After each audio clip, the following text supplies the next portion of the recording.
I'd just like to thank everyone for inviting me here with the opportunity to be able to share some of my research and some of my experience in the Dawah as well, especially with Christianity. And before I start the part about Christianity, I want to speak briefly for 10 minutes or so just on basic advice, some advice which I'd like to give regarding Dawah, and something that you might be able to benefit from, inshallah. Now, Dawah is, we have to understand what Dawah is. Often, many people get caught out with Dawah thinking that it's answering misconceptions or, being good or feeding the homeless. These type of things are actually very beneficial, and they actually assist the Dawah. So Muslims having good manners, being the best Muslims we can be, this helps the Dawah. This assists the Dawah. But the actual Dawah is the call to Islam, actually inviting the non-Muslims and the Muslims as well to Allah and His Messenger and the religion of Islam. So we must really understand what we mean when we say we're doing Dawah. And one of the advice I'd like to give is first to remember and to be sincere in actually calling to Islam. Often people get caught out by trying to always debate, where or actually present the misconception. So you might get a non-Muslim, you might be speaking to a non-Muslim for maybe an hour or half an hour, and the non-Muslim will leave you thinking, oh, Islam is great. They have good biryani, they have, good manners. The hijab is a good thing. But then they leave you and they don't know anything about Allah and His Messenger. So in fact, you've not actually really conveyed the message of Islam. You've not actually done, you've not actually completed the Dawah on that particular person. Now, the intention for that particular person might only be to remove some of the misconceptions so that in the future you can present Islam to them and invite them to Islam. For instance, if you have a colleague at work, you might not just come in on the first day of work and start inviting everyone to Islam, but you might have a plan over 6 months to a year period to slowly get to know them and eventually have the intention of presenting Islam to them, presenting the core beliefs of Islam so that they can understand our beliefs, because Islam and inviting to Islam is about the core fundamental principles of our concept of Allah and His Messenger and the Quran and the revelation that was sent from Allah to His Messenger to the whole of mankind. So obviously, if you do have this plan with your colleague, then you know that eventually you will invite them and explain Islam to them. Another point is, so when we know what our job is, that our job as part of being a Muslim is to invite to Islam, then we have to stay sincere in doing this. And often people, unfortunately, some of the things I've seen in the past few years in terms of Dawah is, unfortunately, it's almost become like a Dawah scene or a Dawah culture. And this it's not a very nice thing, really. I mean, it's good because it promotes and gets people active in the Dawah, but it can also mess with your sincerity in giving the Dawah. And for instance, I receive messages online where people saying, look, I've set up my Facebook, I've set up my YouTube, I want to now do Dawah. What camera would you recommend? And I'm like, what's going on? And I said, have you done Dawah before? No, but I'm ready. And mashallah, the intention is sincere, but they need to really take their time. We don't want to rush to actually go onto YouTube or Facebook. We need to take our time and stand and sit with people and study with people and actually go on the streets, invite people to Islam and make the mistakes as well. You will make mistakes, but you don't have to make mistakes in front of the whole world, and be accountable for people actually learning your mistakes. So we should take our time when we're actually going onto social media, going onto Facebook and YouTube. And we have to know what we're speaking about. We should be very sure about what we're speaking about. If we don't know the answers, if we don't know what we're speaking about, we shouldn't go there. Dawah is simple. You just have to explain to them the basic message of Islam. The Prophet, peace be upon him, said, convey even one verse. So I'm sure everyone in the room knows Surah Ikhlas, where we can explain the basics of Surah Ikhlas, that Allah is one, He's self-subsisting, He's unique, and you can't compare or imagine Allah. It's beyond our comprehension. We know that everyone is born in a state of fitrah, so a sincere person will always recognize this. So you don't need to worry, because there's nothing you can say or do to guide anyone. There's absolutely nothing you can say or do to guide anyone at all. Guidance is purely from Allah. And this is another thing that we need to acknowledge when we're giving dawah, that we shouldn't think that it's because of our wisdom or because of our, because we're so knowledgeable or eloquent. This doesn't matter. I know a brother, in my opinion, many of the things that he does in the dawah I don't agree with, but subhanAllah, Allah gives him many shahadas, because guidance is from Allah. And at the same time, just because we might be seeing shahadas doesn't mean that our dawah approach is necessarily the right way. I've seen many people come to Islam, and I've seen somebody come to Islam through his drug dealer. That doesn't mean that the drug dealer is the right way. So just the shahadas are not proof that we're doing it the right way. That's what I'm trying to say.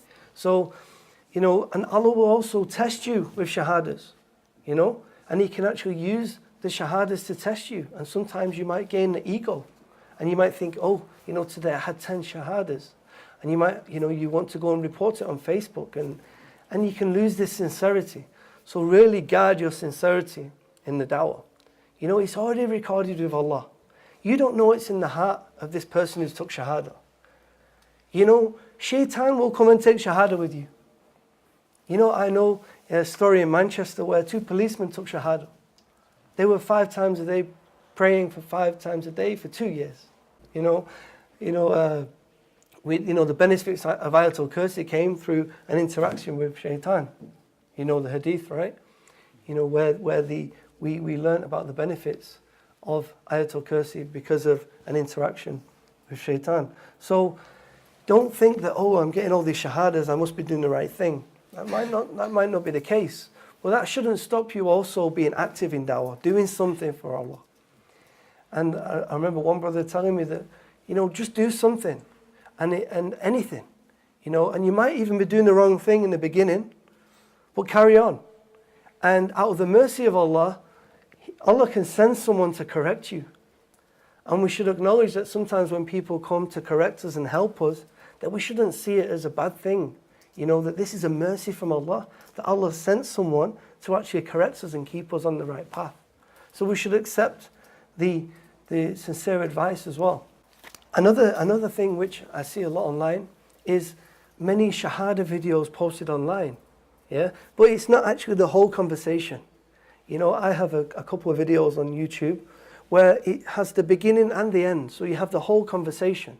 Okay, so there's actually, people can watch the video and they can learn how to interact with the non-Muslim, some of the questions and the psychology which we're using when we're speaking to the general public.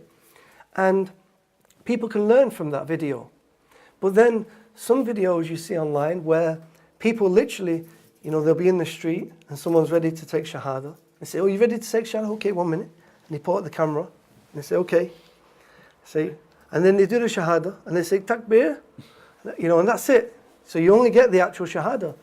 And sometimes it's just, instead of takbir, it's just tak, and the video's already finished. You don't even have that much time to even, see. So the thing is, what benefit is that? We know what a shahada looks like. We know what a shahada looks like. We don't need to see this. There might be some benefit to a Muslim. It might help their iman for a few minutes. Yeah, but we shouldn't use the non-Muslim, the new Muslim, I should say, as an iman booster for the Muslims. That's unfair. Okay?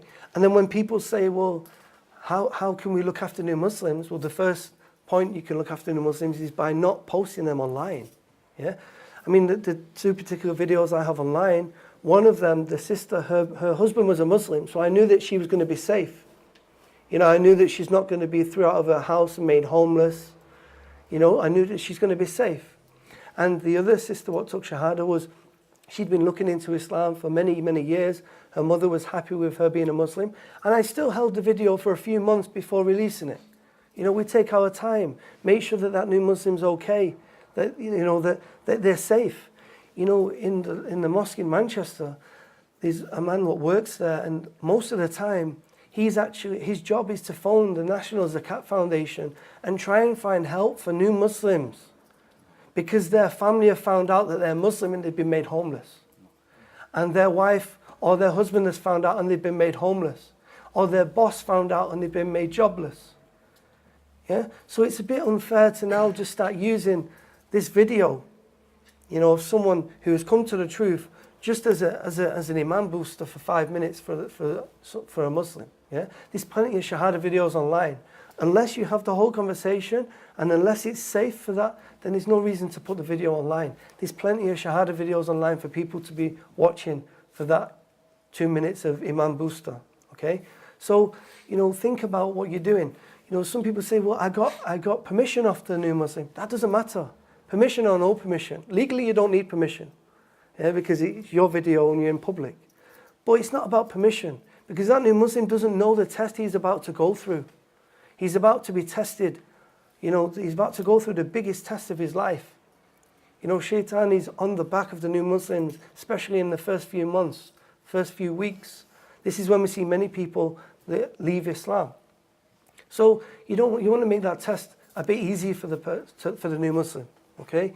You don't want to rush into them having to go home and explain Islam, because when you first accept Islam, you don't have much knowledge about Allah and His Messenger. You just know it's true. Allah's guided you to the truth, but you don't necessarily know everything about Islam. Okay? And you're not ready for all these questions you're going to be asked. I actually didn't tell my parents for a whole 2 years after becoming a Muslim. And even then, it was quite difficult, and it ended up leading to me having to move house. So, you know, just think about these things. I think these are good points which we can think about when we're doing the Dawah, inshallah. Another point is commitment. If you can just be committed, you know, 1 to 3 hours a week, you know, maybe on a Saturday or a Sunday. If you can do this every week, you will see big results in your community. And you have to make dua. You know, when you're submitting to Allah, you have to ask Allah and say, Allah, and acknowledge that Allah, there's nothing I can say to guide anyone, only you can guide. If you want to guide anyone, please bring them to me and allow me to be the means. And when you ask Allah, Allah wants to guide people, He's going to bring them to you. He's going to bring them to you, inshallah.